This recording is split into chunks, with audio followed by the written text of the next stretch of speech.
Oh, okay, yeah. We should probably also coordinate with Trixie too. I was able to talk to her a bit, but I'm not sure if she knows exactly what she's supposed to be doing for today. But anyway, okay, so far what we've done is we spent a lot of time talking about games. We spent a lot of time like picking out little snippets of templates and stuff like that. But what we haven't done a whole lot of, and which part of the next lesson is about, is taking a step back and kind of going from first principles through a lot of the code itself.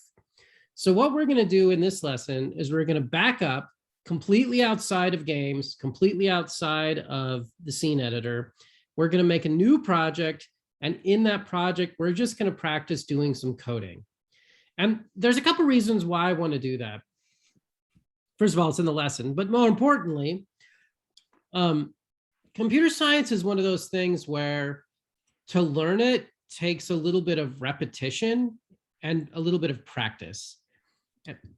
And so it's pretty normal, at least when I teach computer science, at least at the college level, to discuss a concept, do some practicing with it, and then move on a bit, and then go back and discuss the same concept again, do some practice with it. And that repetition is really important because there's certain kinds of concepts in computer science that are really fundamental that you end up using a whole lot.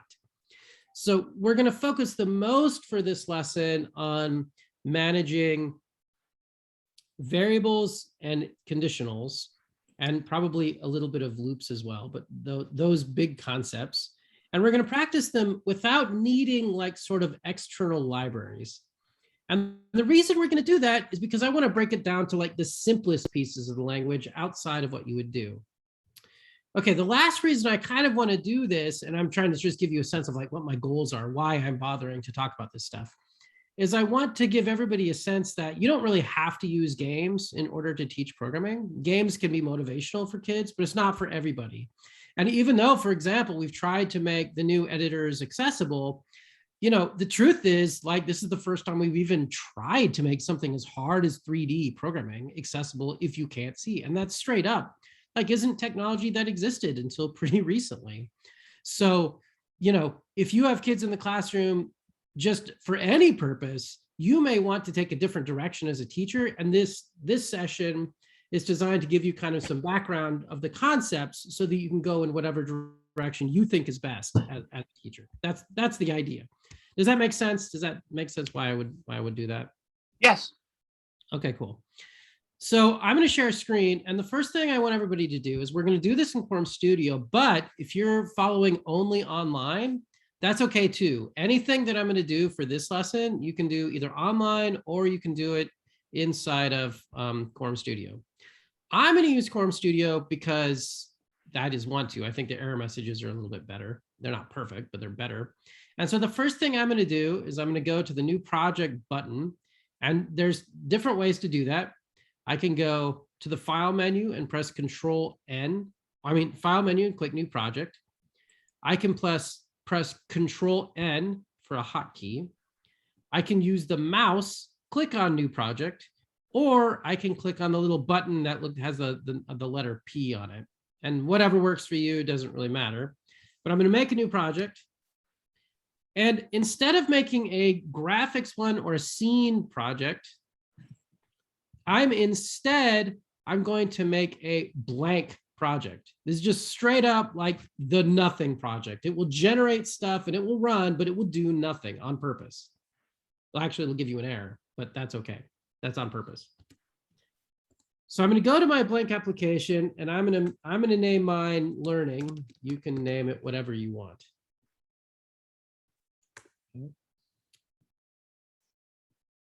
Now, the first thing that I'm going to do, I'm going to notice that inside of a new project, if I'm not doing games, it doesn't generate a resources folder. It doesn't generate a scenes folder. All it does is make one single file called main.quorum. And if I load that file, it's blank. And if I go to the website, putting code into that box is exactly equivalent to having this one file in Quorum Studio. It's exactly equivalent. Now, the one exception is the website's actually on Quorum 6, not Quorum 9. Why is it on Quorum 6? Because We didn't update it to Quorum 9. We're doing that right now.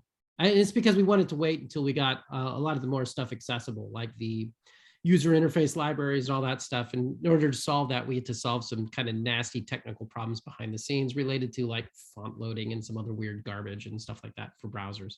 In any case, that doesn't really matter. The point is, when you go run a program online, it is the same as running one single file offline.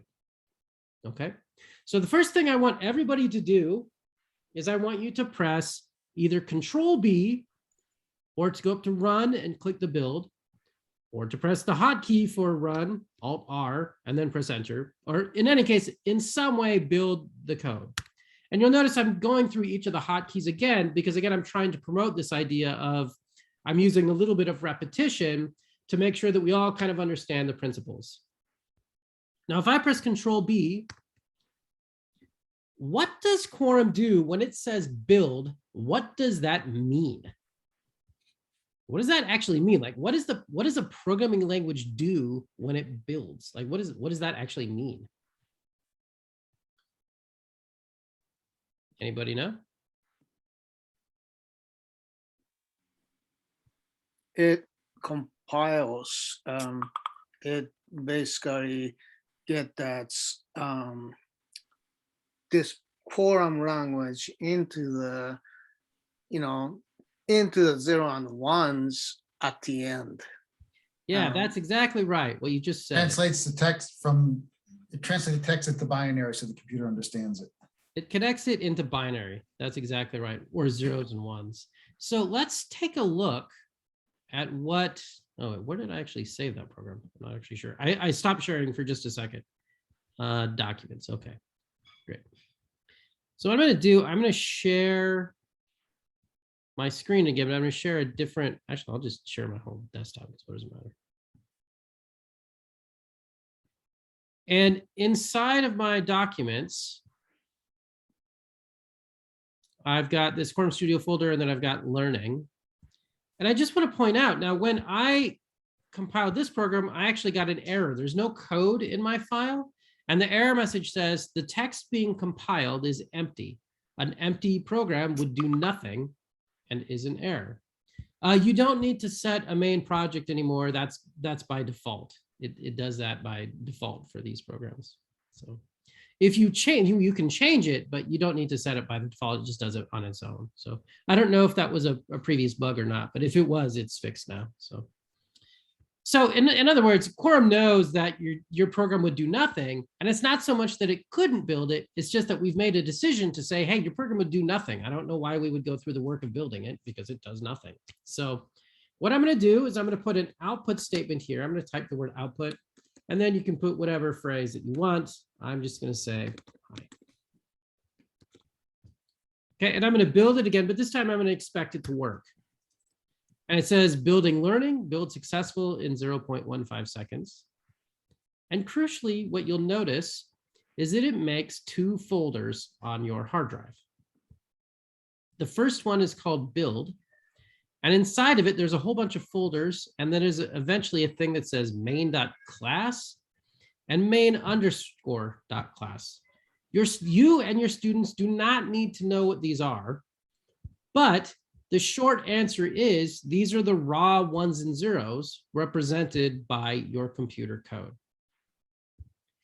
And when I say the raw ones and zeros, you can actually pull out binary editors. I'm not going to do it. And you can look at the actual ones and zeros that are produced by this system if you want to. Now, why do most computer scientists actually don't bother to do that? Can anyone tell me why a computer scientist would not generally go look at these ones and zeros? Any idea? It's not useful. It's not useful. Yeah, you'd basically have to be a masochist, right? Like, it's nuts to try to learn that stuff because it's super esoteric.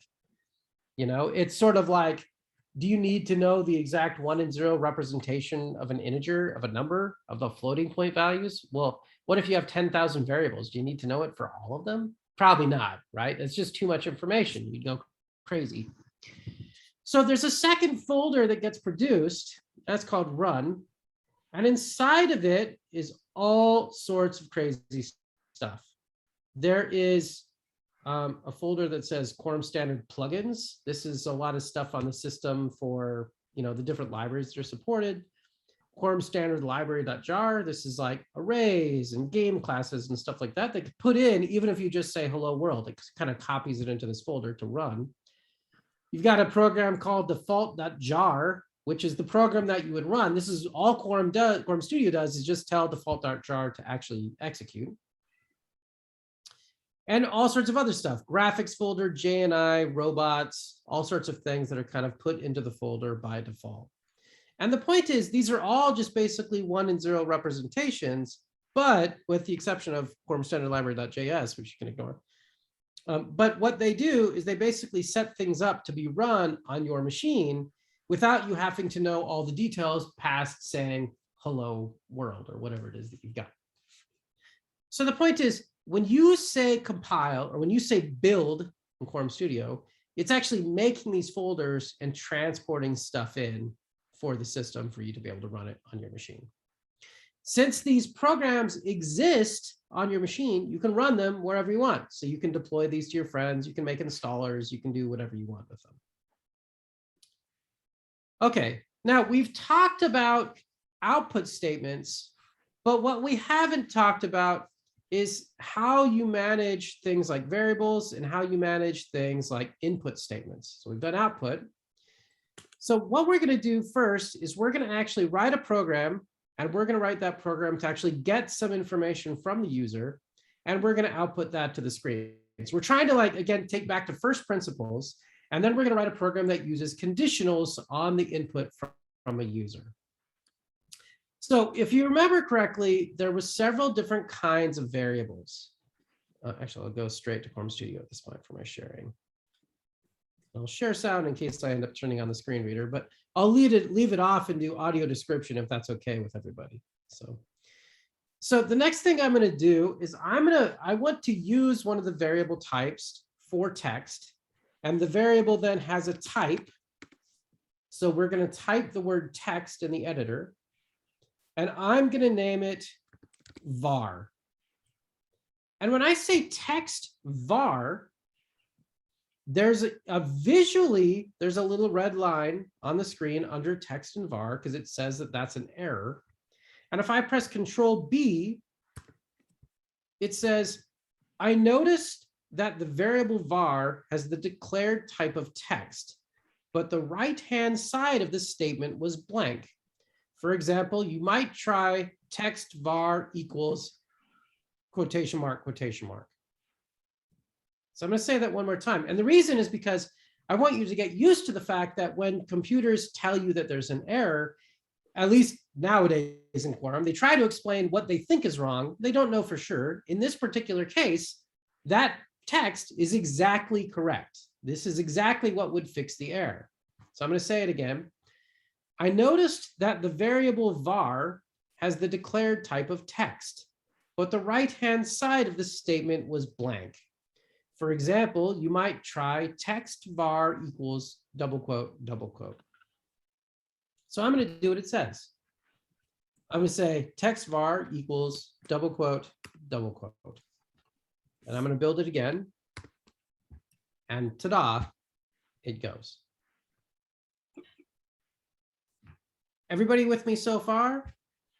I've intentionally created an output statement. Okay, cool. I've made a variable and I intentionally screwed it up so that I would proctor an error. I read that error out loud to tell you what it would say. And then I told you how to fix it, which actually the error message also tells you how to fix it as well. Just one thing, Yep. because I've tried this accidentally, which is there a way of copying, like the hint it's giving, var equal to quote, quote, is there a way of copying this to the clipboard or somewhere else where I can review it?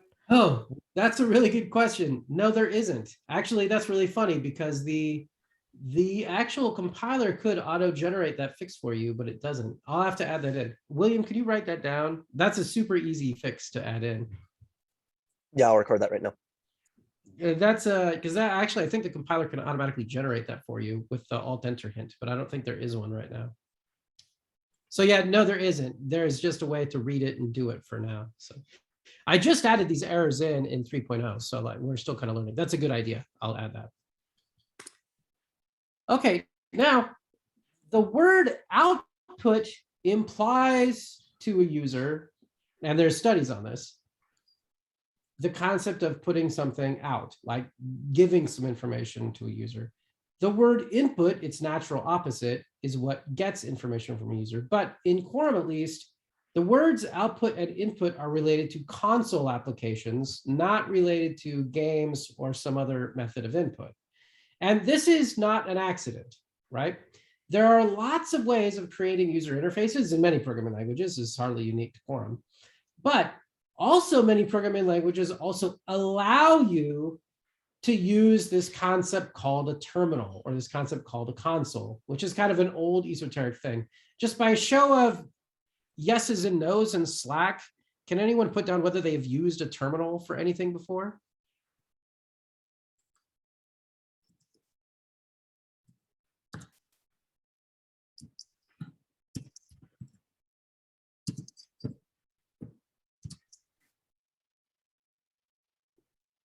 I see a few yeses, a few sort ofs. So I won't go into all the details of what terminals are or what they're used for, but part of the reason why computer scientists use these tools is because they can help you automate things on a computer, called dumb computers. I like that.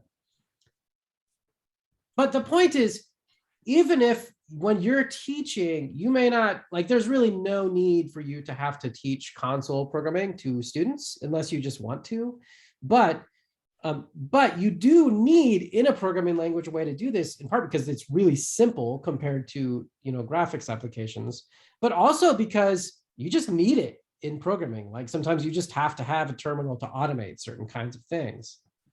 So we're going to actually have a terminal, and we're going to say var equals input, and then you'll notice that it says an error, and we're going to put a left and a right paren after the word input. A left and a right paren after the input. So we're going to have a new line on line 4.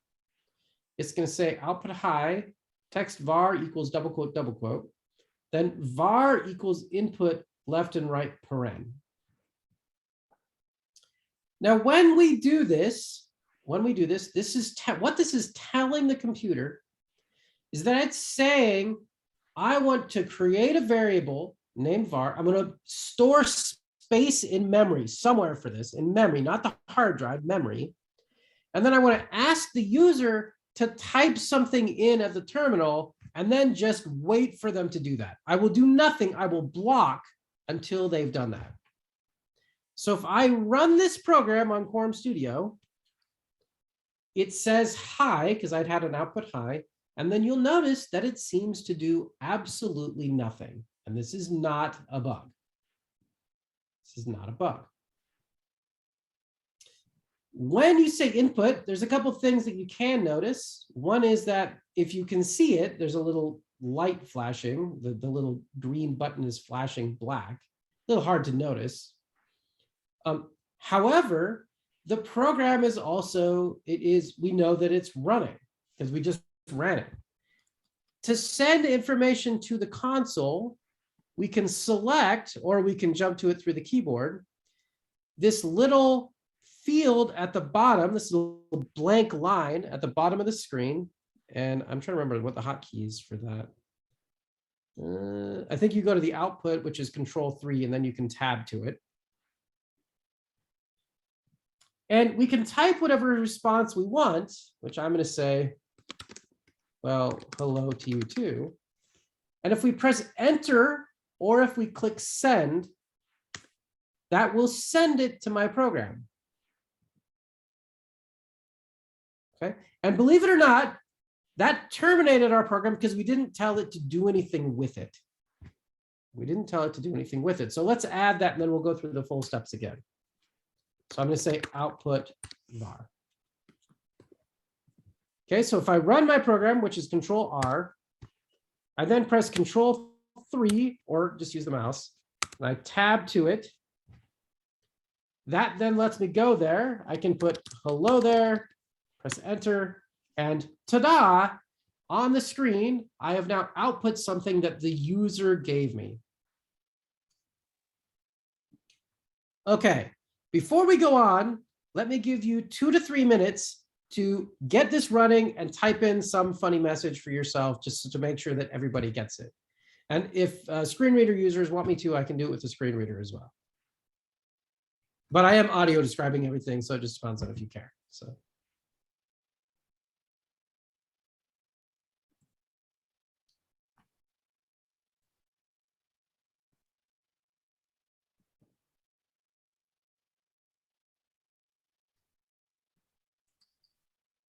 Everybody able to do this? I've gotten a strange error message. What is the message? It says, hey, I noticed that the class source code main quorum was specified as the starting point for this program, but it does not have an action named main. Did you, if you want, on your, you can, if you pull up the source code here, does that show up as blue or red? That's just down in the message area, and it's just black. Up in the code, you know, my output in the text is project, blue, input is blue. in the project tree in your project, there's learning, source code, and then main.quorum. Is that blue or red? And actually, It's red. It's red. There's a screen reader hook for this too. It's red. Just for the sake of argument, right click on that or use the hotkey and say set program start on that file. And then try rerunning it.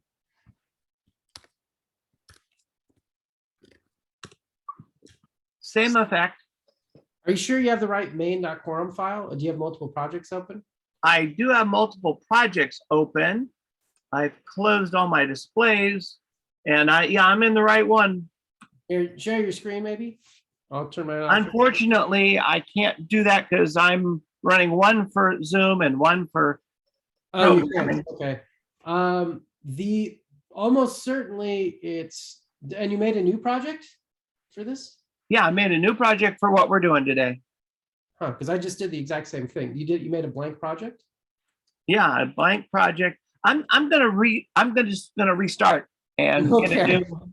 it could be a little Sounds good. I'm not processor sure. thing. Don't worry about it. Okay, cool. Okay, besides that, did everybody get this going? Maybe a thumbs up on the thing or something in Slack or some kind of indication that you did or did not succeed? Okay, I see an Andrew thumbs up. See working. Gina says yes. Okay, great. All right, so I'm gonna add some extra stuff here. Instead of just saying output var, I'm gonna add in a little Q so that I know what the user typed. And so I'm gonna put double quotes. I'm gonna put the user typed.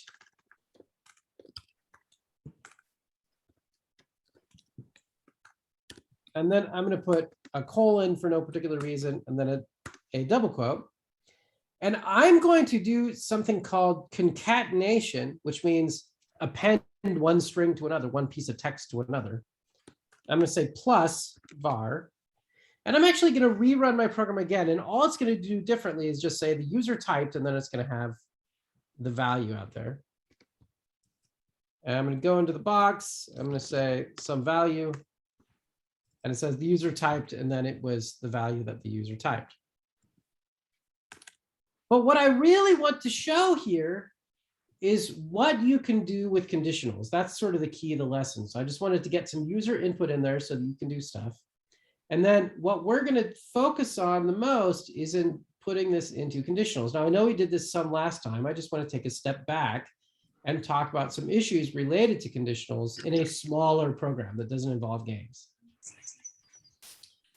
So the first thing I want to do is I want to remind ourselves exactly what a conditional is.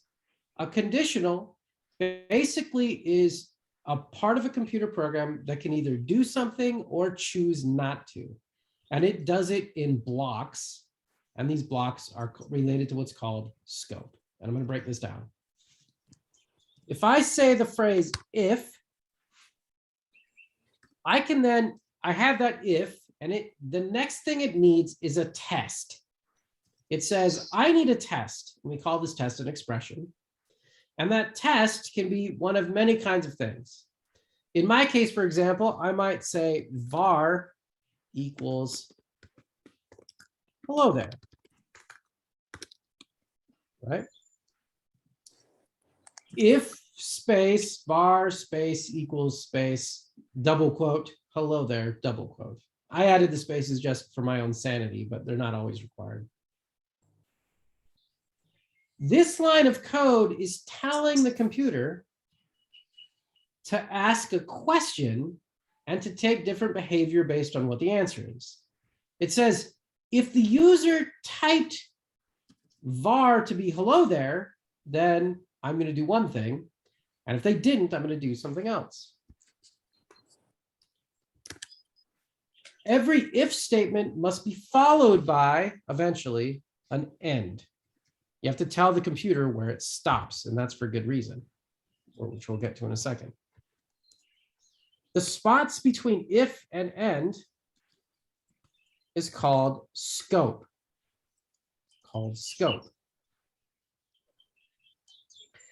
What the if statement does is inside this scope, and anything outside of it is not. Okay. So I'm going to say this one more time. An if statement, like if var equals double quote hello there double quote, I then have an end which says where the if statement stops.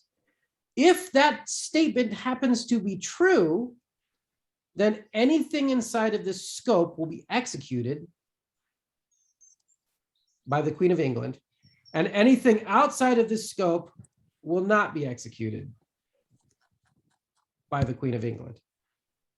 I don't know why I added that, but it felt like the right thing to do. Just accept it for what it is. Okay? So let's test this hypothesis. If I run it right now, we won't see anything. So I'm just going to put an output statement in it and see if that output statement fires or not. So inside of my if statement, I'm going to type output double quote, I have the high ground, Anakin, obviously. And I'm going to run it. Jump to my little doodad. And if I type Bob, what should it do? Should it say I have the high ground or not? I see some head shaking and I heard a no. Cool. The user typed Bob and then there was nothing there. If I run it again, and this time I say, hello there, it does. Cool. Now, the last thing I'll do is if I run it again, but this time I say hello there, but I fat finger it and I miscapitalize, will it still work or no? I see some possible head shaking now. If we type it, the answer is it won't.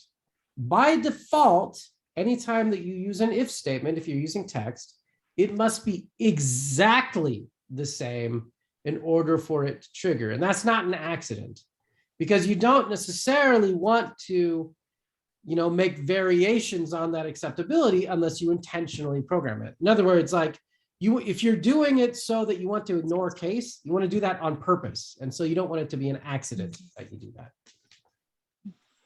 I just go ahead and make an appointment. Okay, before I go on, are there any questions?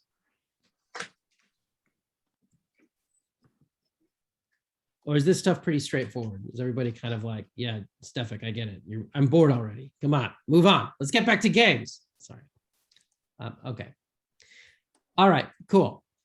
So the next thing I want to add is inside of an if statement, I may, excuse me, I could just put in a whole bunch of if statements, but sometimes it's really useful to let that if statement branch.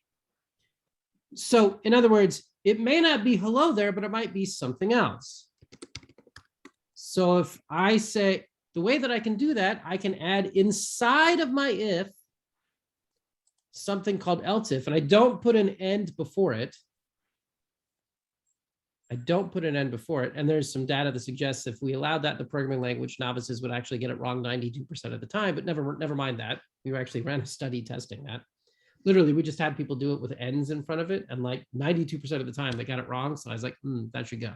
Anyway, so we say else if, and then whatever test we want, it can be any test in the world. We might say else if var equals, I need a good phrase. How about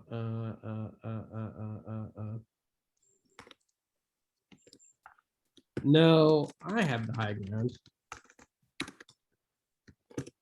Okay. And we'll put a test there as well. Output, no, you don't.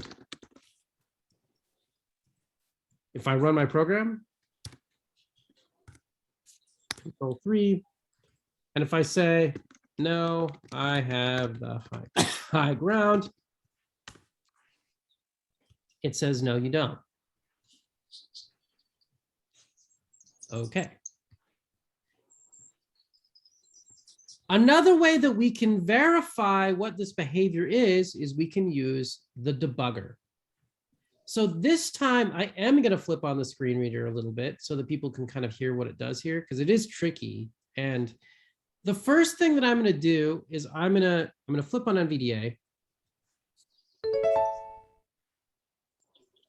Text var equals. And as any screen reader user knows, all screen readers skip characters if they have, the non-verbose modes on and stuff like that. I'm sure I don't need to explain that particular thing, but if you need the verbosity mode on, just flip it on, whatever works for you. The first thing I'm going to do, I'm going to go to line 3. Actually, let's go line 4. Var equals input. And I'm going to, no, let's go to line 4. Output the user typed plus I'm var. going to press Control K. If you don't want to memorize all these hotkeys, you don't have to. You can go over line 5 with the mouse and you can click it. You can also Quorum Studio 3.0 run expanded R alt plus R5. You can also go up to the run menu, and there's this thing here that says toggle breakpoint. Toggle breakpoint. A breakpoint is a place where you can tell your program to stop so that you can investigate what it's doing. So you can investigate what's going on in your program. It's this particular skill, debugging, is one of those that you absolutely want to teach to students because it's really, really useful to be able to debug a program. Collapsed. Code tabs tab control. Main.quorum tab. Code edit text box document output the user typed plus var. Okay, now what I'm going to do, instead of pressing Control R for run, I'm going to press Control D for debug. And you can also go to the run menu and click it. Or if you're using the toolbar and you're visual, there's a little bug shaped thing. Like it looks kind of like a bug, but I don't know. It's almost like a ladybug, but kind of less adorable because I'm not a very good artist. And if you can press that too. If I press Control D. Build successful in 0.04 seconds. Okay. I now press Control 3. Output tabs tab control. Console tab. Console output document building learning. Okay. And that tells me I'm in the Stefik, Yep. sorry to stop you. You're good. I did Control D. Mm-hmm. And I got a prompt from Windows Firewall. Why do you want to communicate? Why does Quorum Studio want to communicate to the network? That's because we are actually hacking the Pentagon from your machine. Awesome.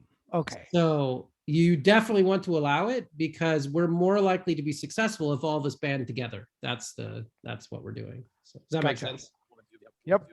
No, it's because we're using this architecture under the hood called JDI, and JDI needs that network access. It's because it allows remote debugging, even though it's not actually using that. So my first answer was better, but the second one is more accurate. So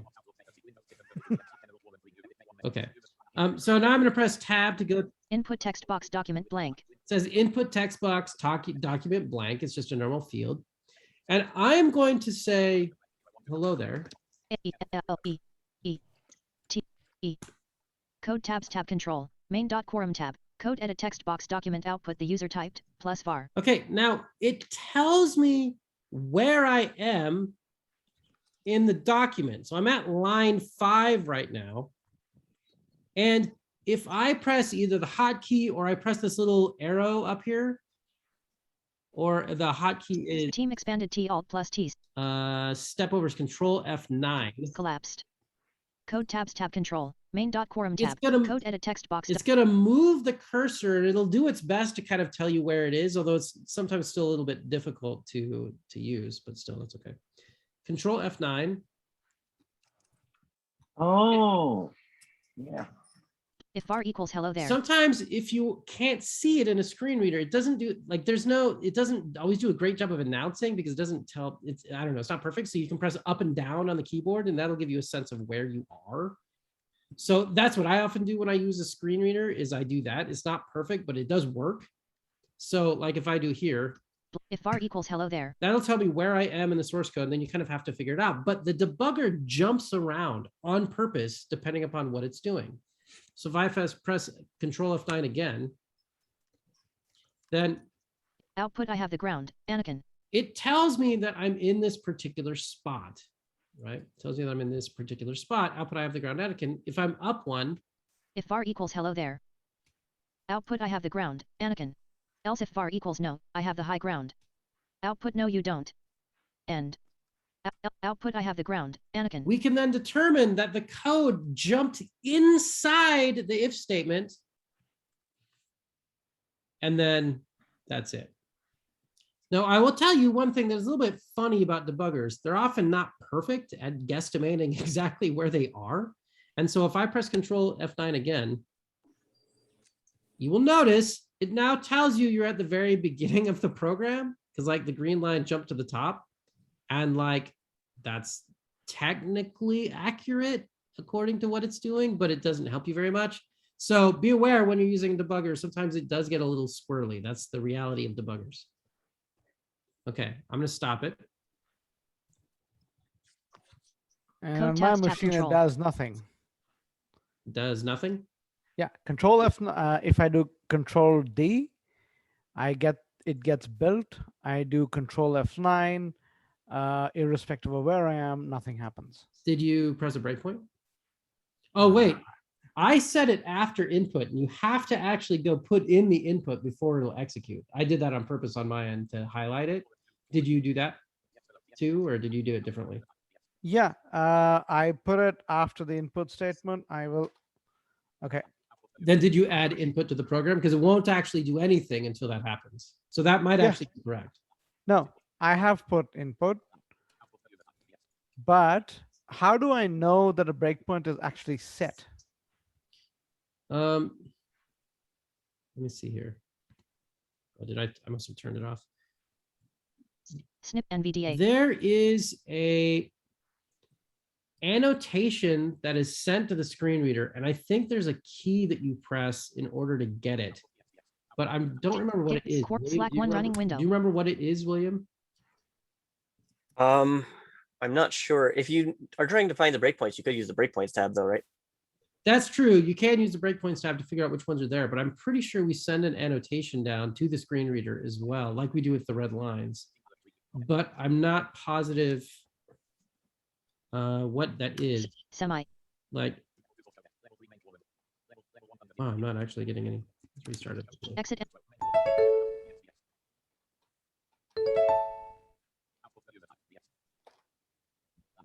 Come on. Core. Var equals input. Output the user typed, plus var. Yeah, so I think it depends on Exit and verbosity mode or something like that. I'm trying to remember. We're gonna have to get this back to you offline, Pranav, because I'm not actually sure I remember off the top of my head. I'll have to find that out for you. No problem. And Andrew asks, what's the key code to turn off the debugger? Clicking the icon again didn't turn it off. The key code is Control E, or you can press the stop button, or you can go up to the menu and it's this stop function here. So the key code is Control E. Okay, the last thing I want to point out with this debugger inside of these if statements, or not the last thing, the second to last thing, is if I press Control D, and then I go put in some input, I'm actually now able to, there's a second tab inside of the console window that's called the variables window. And you can get there either by clicking the variables window, clicking on the variables tab, or pressing Control 5. And inside, whoa, inside of this, oh, must be wrapping. Oh, I think I know what's going on.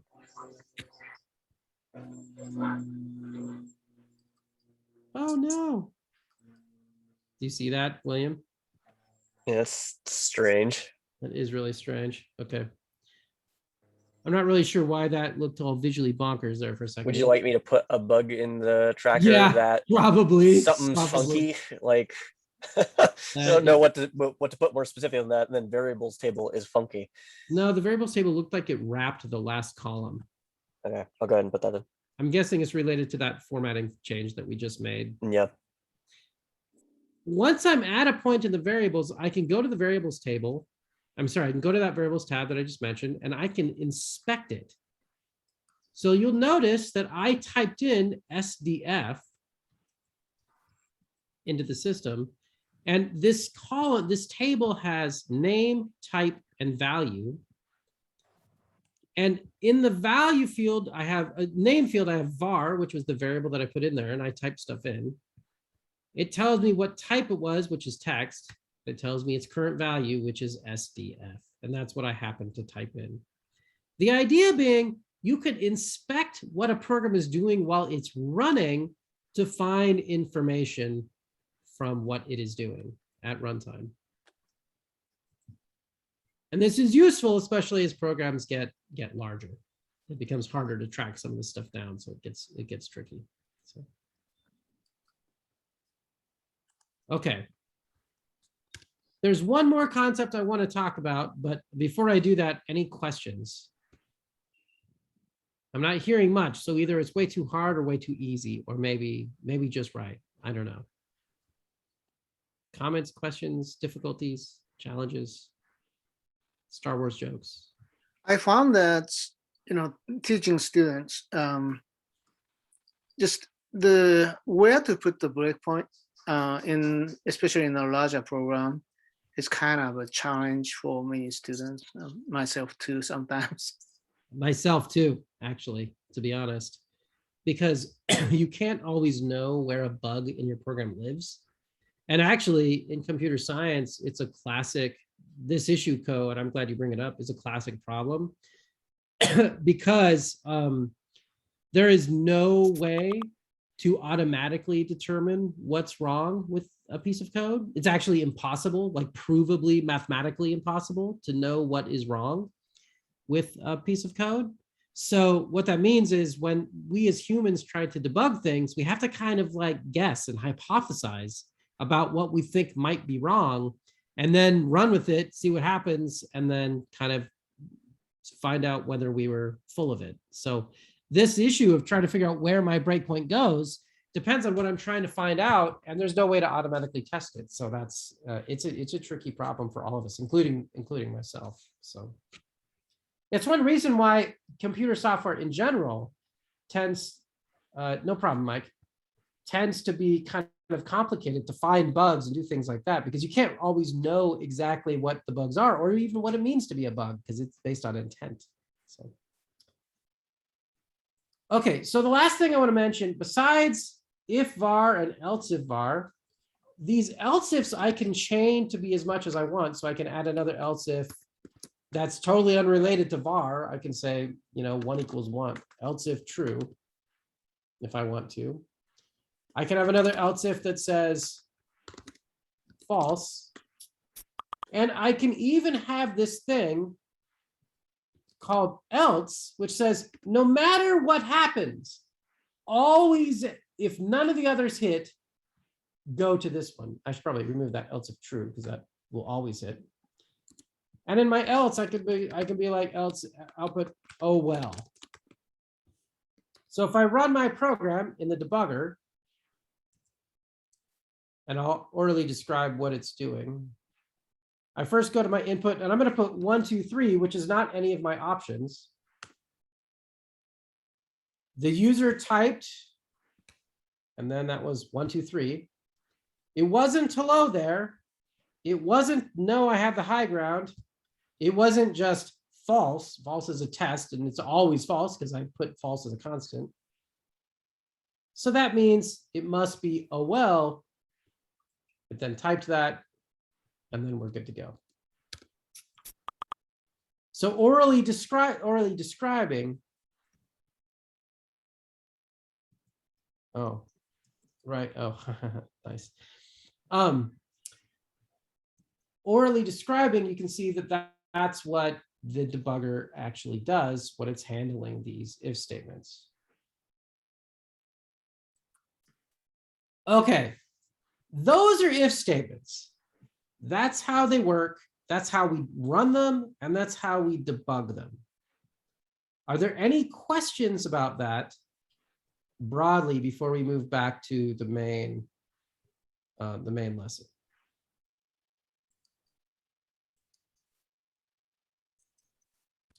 Does everybody kind of get this?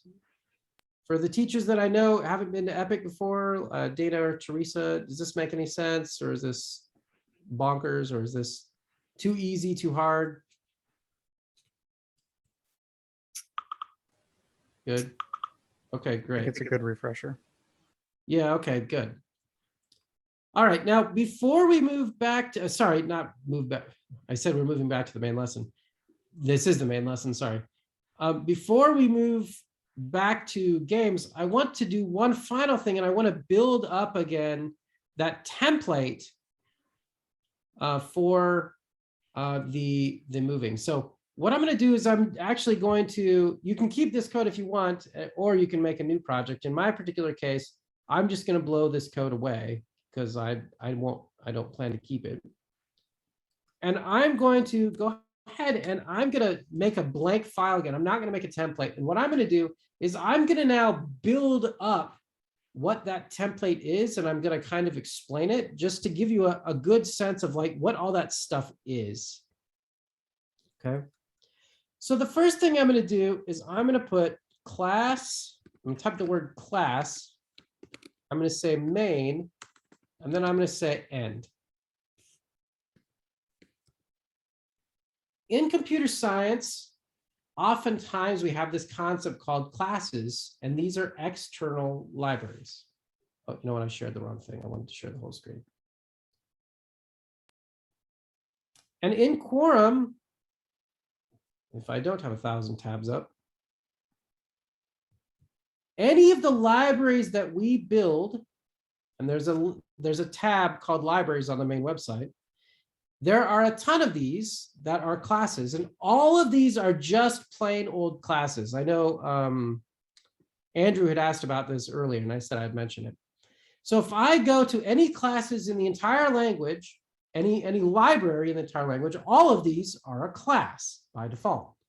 So if you go to the libraries page, you don't need to memorize these. This is very much so not important to tell students to memorize these.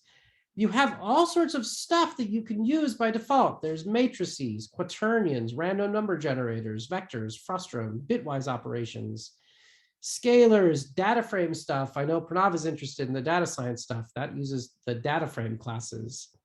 There's statistical analysis and ranks, kurtosis, and mean calculations, and all sorts of funny stuff. Things to create box plots and bar charts and audio and all sorts of things. Every single one of these things is just a class, exactly like I just typed here.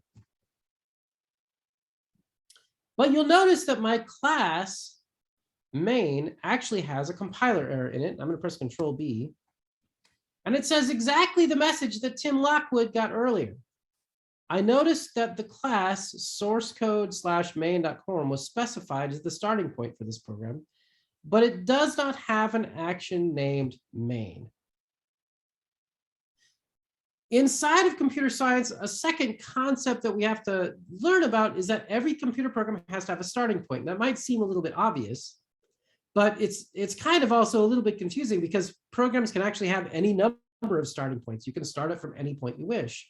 In Quorum, by convention, if we want a class to have a starting point that it can go from, we have to make what's called an action, and we have to give it the name main with a capital letter. If I run this again, it does build. So now I've got 4 lines of code in my program. Class main is saying, this is a library that I'm making. Action main with a capital M is saying, this is the starting point for a program. Whenever I execute in the debugger, it will start here. That action must have an endpoint, and the class must have an endpoint. And the class and the action both have scope. And again, we'll get to this more and more as we go. The class's scope is from the beginning of the word C to the end. And the action scope is from the beginning of the word action to the end. And there's hotkeys to bounce around between these and stuff like that. So if I want to write the exact same program I had before, but I say the output, I can put the output inside of action main, and I can say hi again. And if I run it, it will say hi from the terminal. If instead I put that output hi outside of the action, it will actually be an error. And it gives you kind of a funny message. And this is like the kind of thing that you might expect a student to do, or just an easy mistake to make. So if I say class main, action main, end, output hi, end, it will give me the error message. On line 7, it says classes must be completed with the word end, but the next value was output. More information about how to define classes at, and then it gives you a URL that you can go to. Now, in practice, we should probably make that URL jumpable too, so you can jump straight to it, but we haven't done that yet. It's something under just consideration by the team. But the point is, inside output statements can only be used inside of actions. And if I only have instead the word output hi and there's no class and no action, that's called implicit, meaning Quorum knows that we probably just want to make a class, and so it auto-generates one behind the scenes for you so that you can go. That decision was made because of a paper by this woman named Susan Wiedenbeck from the late 90s that showed evidence that this kind of approach was actually easier for people than the alternatives, which is to force require it. Like, for example, in the programming language Java, you have to say class A, have some parens, and then you say public static void main, left paren, string, left brace, right brace, args, right brace, left brace, right brace, right brace, which is a lot more stuff, and you have to know what all that stuff means. In Quorum, it's implicit. You can say output hi, or you can add the classes directly. So I'm going to re-add my class, so just so you know what it's doing. I'm going to add my output hi. Okay. All right, everybody with me now? I know we've kind of slowed down a bit on purpose.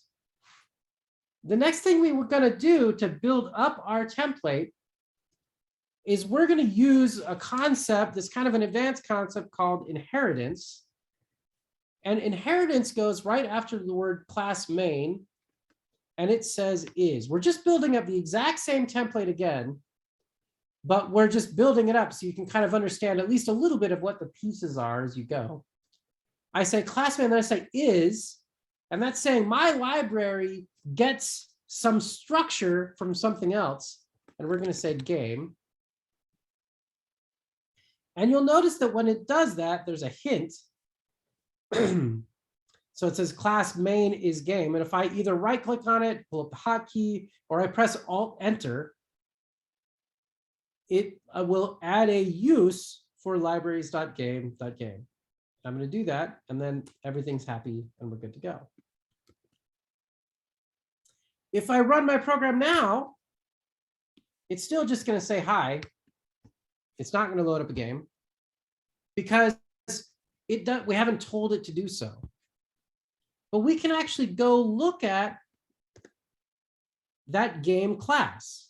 And so I'm actually going to do that on the website just so you can see the kind of stuff that's in it.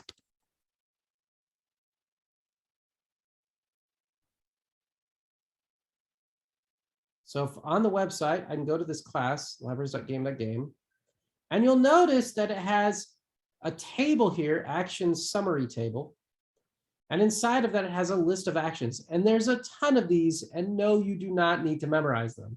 I'm just trying to point it out so you know that it's there. So if you need to find information, you can find it. And every programming language under the sun has stuff like this. This is nothing unique to Quorum. It's true in any programming language, Java, Python, C++, it doesn't matter, Scratch, it doesn't make any difference. They all have to have tables like this because there's going to be more than one thing that you can do. So in ours, that might be you can add directional lights, you can add items, there's all sorts of listeners for menu changes. And you can see that there's, as I'm scrolling through, like hundreds and hundreds and hundreds and hundreds and hundreds of these little functions. And there's also examples for many of these as well. There isn't for all of them, but oftentimes there is.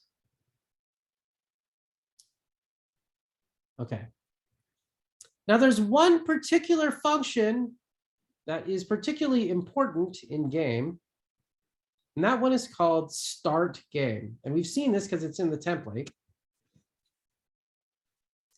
And start game has documentation says the start game action will start your game. Specifically, it does this. It creates a game window. It calls the create game action. And then it repeatedly calls update forever. And then until exit is called or the window is closed. If you're using any actions to change the start settings of the window, call those before calling start game. In other words, if we want to make that little window pop up, we need to call an action, which means execute it inside of main. And the way that we do that is always the same to call an action. We give it the name of the action we want to call, and then we give it a left and a right parentheses. And there's parameters that can go in there, but we won't get into that yet. So if I run my program, I should see a gray screen now. And I do. I think you do too, right? Because I'm scared sharing the whole screen. I hope. Yes, we see the gray screen. Okay, cool. Oops. All right, so beautiful gray screen, not very exciting. Inside of that documentation, it said that there was an action called create game, and this is in our template too. And this thing actually gets executed by the game class itself that we're inheriting from. And so if I put my output high inside of create game, that will fire off.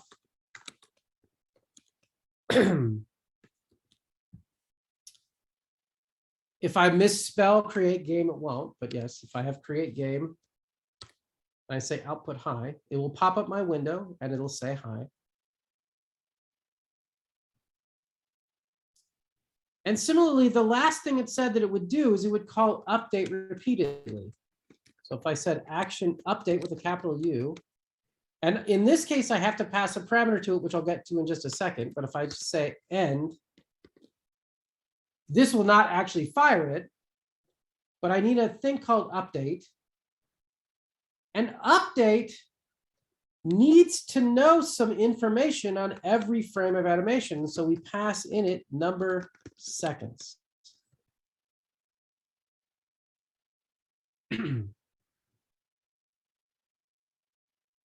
Okay, this is kind of a lot of code. I'm actually going to dump this template onto the Slack channel now.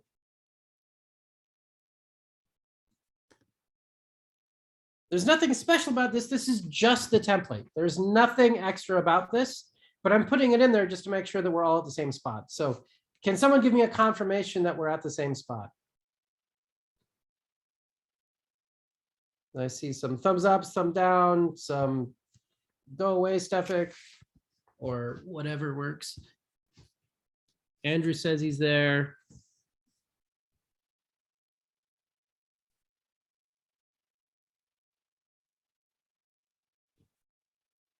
Okay. All right, so here's what we're going to do before we move on to the next part with our if statements. We're going to do a little task. I'm going to give you a programming assignment, and then we're going to jump back to using the actual stuff from the moving my character lesson, which will be the end of that particular session. Notably, update gets called every frame of animation. And this is a clue for how you're going to complete this little assignment that I'm going to give you all. It updates every frame of animation. So if I put output frame and I run my program, it's going to say frame repeatedly. The amount of time in between each frame is seconds. So if I say output seconds and I run it, it's going to give me a number. And those numbers look stuff like 0.06, 0.028, 0.15. Okay. Now, here's what I want you to do. And this is going to be a little bit tricky, but I want you to give it a shot. You will need both conditionals and a little bit of thinking to solve this particular problem. I'd like you to write a program that uses this template where every second it outputs the frame rate of your game using only conditionals and only this parameter from number. And you can do this all from within this particular thing for the most part. Okay, so every second, once a second, I want you to output the frame rate of your game. Okay. Now I'm going to give everybody 5 minutes to try to figure this out. And during that 5 minutes, I'm going to leave you alone. We'll leave the recording going just for right now, but I will leave you alone to do it. After 5 minutes, I will come back and I will start solving a piece of it so you can see how I would code it. And I'm not going to write the solution on my own until then. Once I've solved a piece of it, we'll go back and let you retool your response, and then we'll do it one more time. The idea, this is called live coding. The idea is that we're going to watch each other program this in real time to try and come up with a solution together. If you aren't familiar with the concept of live coding, this is something that's very commonly done in computer science, and the actual evidence on it is mixed. It's unclear what the impact live coding has. And there's actually a National Science Foundation grant that was granted to a different team in San Diego, I think, that's trying to figure out the answer to whether this is helpful or not. So I'm not necessarily promoting that you have to do this in the classroom, but nonetheless, it's one approach that you can use, and the evidence is kind of mixed on whether or not it's beneficial or not, but it's popular and it's good to know about as a teacher. It's a teaching technique. So 5 minutes, I'm literally starting a timer. 5 minutes to try and solve this particular problem. One last time, the goal is every second to try and output the frame rate of your program. Frame rate of your program. Okay, give it a shot.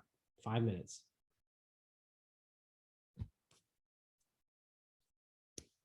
If you need to use the facilities during this time, also go for it, but try to solve it.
Sorry to break the silence, but someone has a minute. I'd like to try to figure out why my quorum is no longer launching. Oh, that's no bueno. Tim or Hannah, either of you willing? Yeah, I can take a That look. happened to me too, and I just had to uninstall and reinstall. Whoa, really? I rebooted the machine. I didn't do uninstall, reinstall yet. That was the only way I could solve it. Weird. Well, I don't know why that would be. I don't usually reinstall it myself, but yeah. So I did that too. The reason you're having that problem is because somewhere down the line, if I understood the console messages correctly, your scene files are getting corrupted somewhere. weird. Lovely. Huh. Yeah. And what's happening also with me right now is I uninstalled Quorum Studio 3.0. I reinstalled it. I'm creating a project, but when I navigate in the tree of the project, NVDA doesn't tell me what's in the tree. Jaws has been doing that since day one, and NVDA started doing that today. And it Weird. stopped working. Is this in the scene tree, Pranav? This is in the project view, control 1. So you Yes. create a new project, do control 1. Once you've created the, And then the tree view 0. It says tree view 0, and you can't do nothing. yeah, but if you hit enter, you'll hit the source code. You'll be able to see your source code. Well, I can't get Quorum to launch right now, so. Well, let's get you in a breakout room, Art, so we can see if we can't solve that. And then, Thanks. Yeah, I'm not sure about the trees. Liam, did we change anything to trees? I don't think we did we? No, we haven't modified those at all What as part of this. version? Well, of other than the NVDA? first line of navigation, I guess. That's true, but that's not even on the UIA side, right? No, it's not. What version of NVIDIA are you using in the lab? Again, Tammy. It's Oh, that's a good again. Well, maybe that's the wrong. Again. It's wonderful. Quorum keeps crashing on me. It crashes on me too. Don't worry. Really? It's crashing. What is it crashing? I pasted one thing into Slack, some access point exception with C. It's Okay. outside the JVM. Did you see that, William? I did see that from Pranav. I wasn't sure what it was. I was away when that came in. I see it now though. Pranav, could you include that that log file that it mentions in your app data? What log file did it say? Here, I'll shoot you a direct message with the path that it has. Nah, just drop me an email because Slack. Sure, For, yeah, I could do for that. Art and Hannah and Tim, you guys can all go to the breakout rooms as you wish. There's no, Okay, you don't I'll head need. over there. Yeah, you can.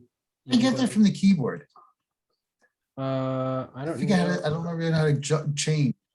I'll just put you in room 1, Art, but I don't know the keyboard. Thank you. Yeah, sorry.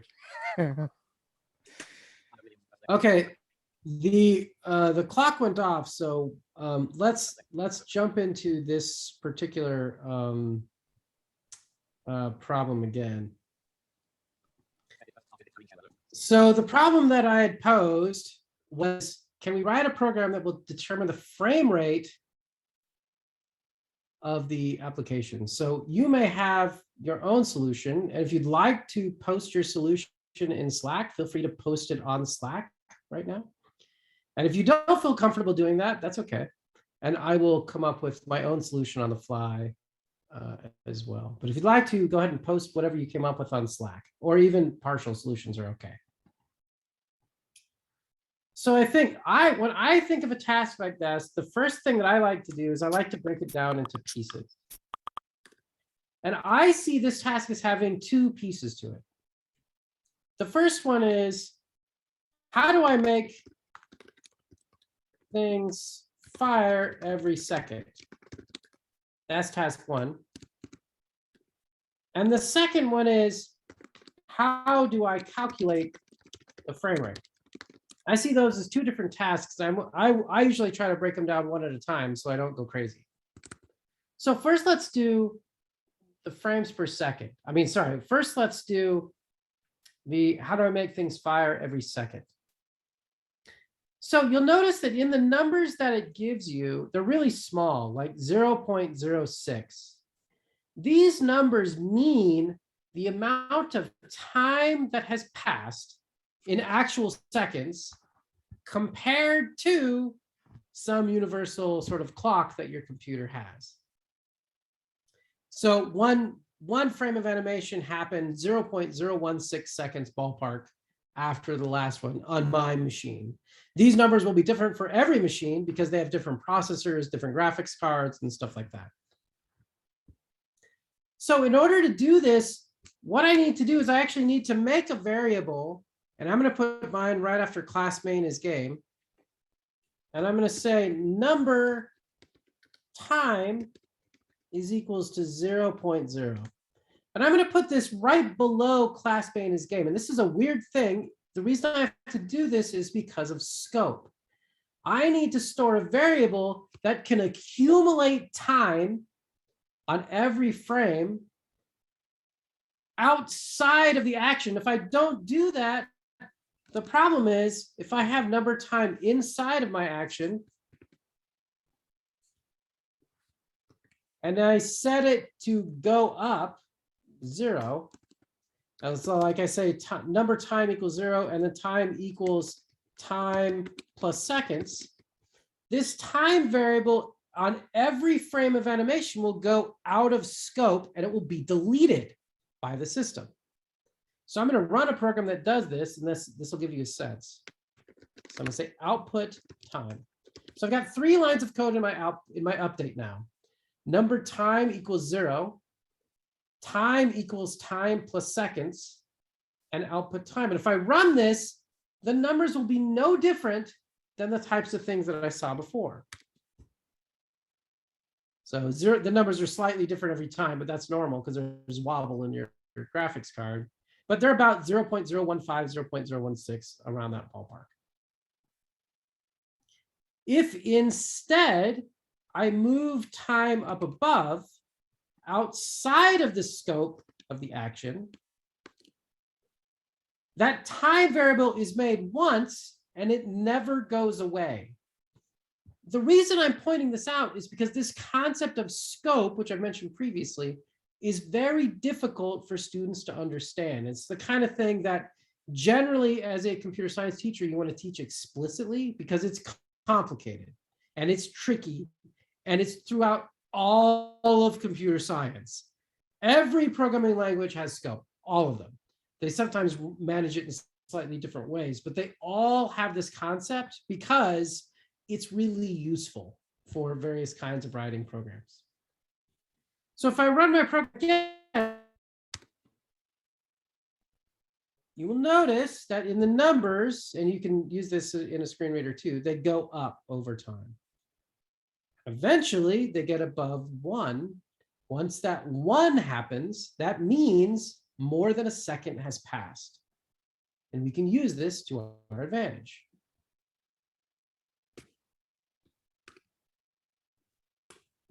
So inside of my update, instead of saying output, I'm going to now have an if statement.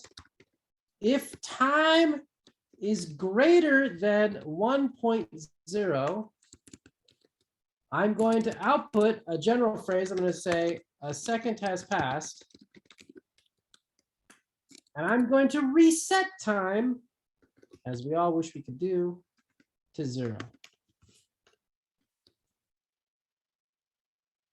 Now, if I run my program again, and then I'll read the code again, it says hi, and then a second has passed is happening approximately every second. Okay, so I'm going to read that code again. I've got action update number seconds. Time equals time plus seconds. If time is greater than 1.0, output a second has passed, and then reset time equals 0.0 and end. I'm going to put this code on Slack.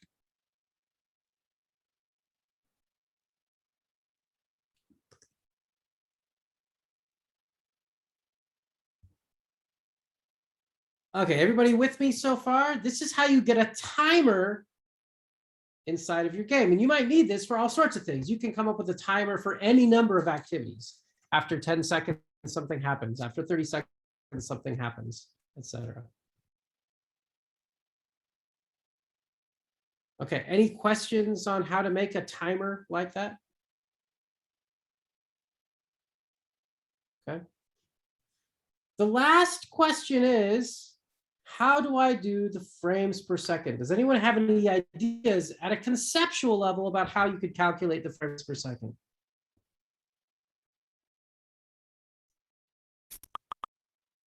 Have some kind of counter for the number of times that seconds gets updated.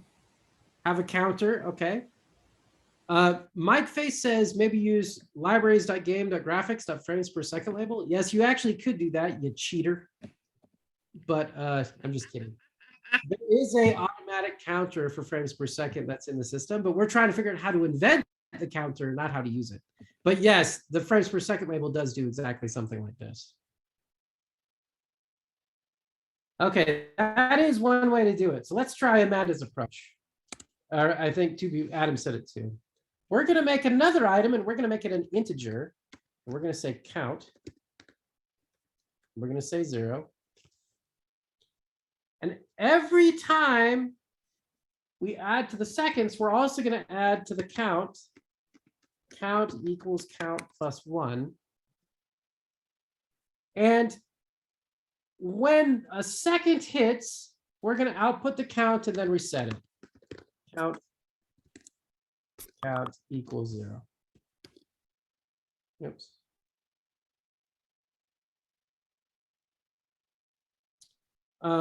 Okay. So now my update, sorry, under class Manny's game, I have a number time equals 0.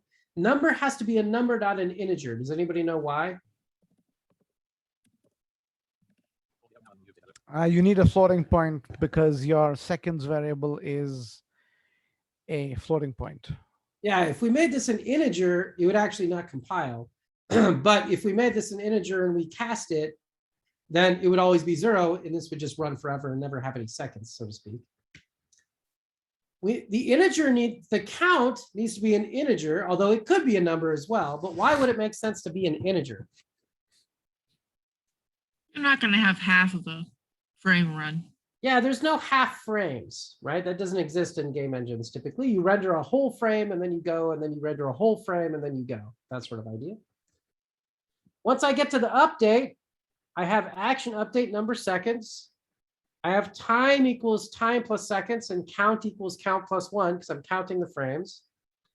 If the time is greater than 1.0, I output the count and then reset the count and the time to 0. So let's go ahead and run it.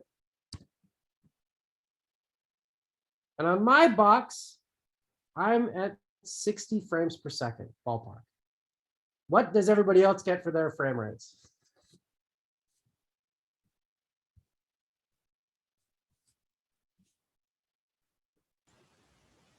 So let's 60 plus. 60 plus, okay. Between 58 and 62. Okay, 67, good. Now there are ways to force Quorum to run at higher or lower frame rates. Sometimes you want the programs to run at lower frame rates because that's less taxing on your CPU. So for example, on my machine, I tell Quorum Studio to run at a little bit lower frame rate just because. But you know, everybody has a different rig and so it runs a little bit differently. Okay, we now have a program where we've gone through the entire game template, and we've also gone through the a program to manipulate a piece of that frame rate, and we've explained what each of those pieces are in the concept of conditionals, which is really kind of the point of the lesson. Since William kind of did a piece of the movement last time, we will do that again with repetition this next time to go through it again. But does anybody have any questions on what that template is, how the update works, the create game, the start game, the inheritance, or all that kind of stuff that we've gone over? There's a lot of concepts that we've kind of shoved into the lesson, but it's a little bit of review as well. Did you have a question, Tim? Yeah, but just when you have a chance, put that little bit of code that you wrote, because I think I've got the same thing, but mine doesn't run. So I just know it's some little syntax or typing error I've got. So if you throw it up there, it'll be easier for me to find it at my leisure. Absolutely. There it is. Thank you. Could you explain inheritance again? Absolutely. Inheritance is a funny concept in computer science. And this particular concept, just to give you a sense of where it exists in the standards, inheritance is used heavily in computer science A in high school. And it is also in computer science principles, but not a whole lot, right? If I recall correctly. Besides that, inheritance is typically Wait taught. a year, they'll change it. No, I know, right? They did. Well, they changed computer science principles every 5 years. All the AP standards do, which is kind of infuriating, but never mind that. That's a College Board issue. But it's also typically taught in a first or a second, depending on the school, class in college. So it's in the high school curriculum. It's generally not included in middle school curriculum like computer science discoveries. So you wouldn't necessarily need to do it at the middle school level. And if you, I don't know what grade area you teach, Teresa, but if it's in grade school, generally it's left out because it's. No, I'm at high school and I'm teaching beginning programming and then CSP. Okay, cool. So this is the kind of thing you would touch on it a little bit in CSP, but not a whole lot. So I'm just giving you context, but now I'll explain the concept again. The idea of inheritance is that when I'm writing code, I want to reuse what other people have done in order to make it easier to write examples. So for example, if I wanted to make a game inside of a programming language, whether it be Java or Python or Quorum or whatever else, I would need to know how to handle all these concepts like frame rates. I would need to know how to handle all these concepts like setting up graphics contexts. And in the case of most game engines, like how do you manage this thing called OpenGL, which is how you literally talk to the graphics chip. And that's super, super complicated, super complicated. But I don't want every student that wants to touch a game to have to understand the graphics hardware because holy crap, that's like a huge leap from this kind of stuff. I mean, just getting a game up and running in OpenGL is like 150 lines of very, very complicated linear algebra and code and stuff like that. So inheritance, what it does is it says, somebody else go manage that code for me. And then I want to talk to it so that I can use all of the functions built into it by default. So by me saying the code main is game, I'm saying, okay, Quorum, go talk to the graphics chips, go talk to the graphics hardware, figure out what you can do, and then set it up in such a way that I can go make something without having to know how all that crazy stuff works. So it's basically just using libraries. Yep, that's really what it is. But it's saying that my class main is a part of that infrastructure, really. Okay, thank you. Yeah, I can show a more complete example of where we can do our own inheritance too, if it helps, but I hope that at a conceptual level, that gives the basic idea. So yeah, okay, cool. Any other questions?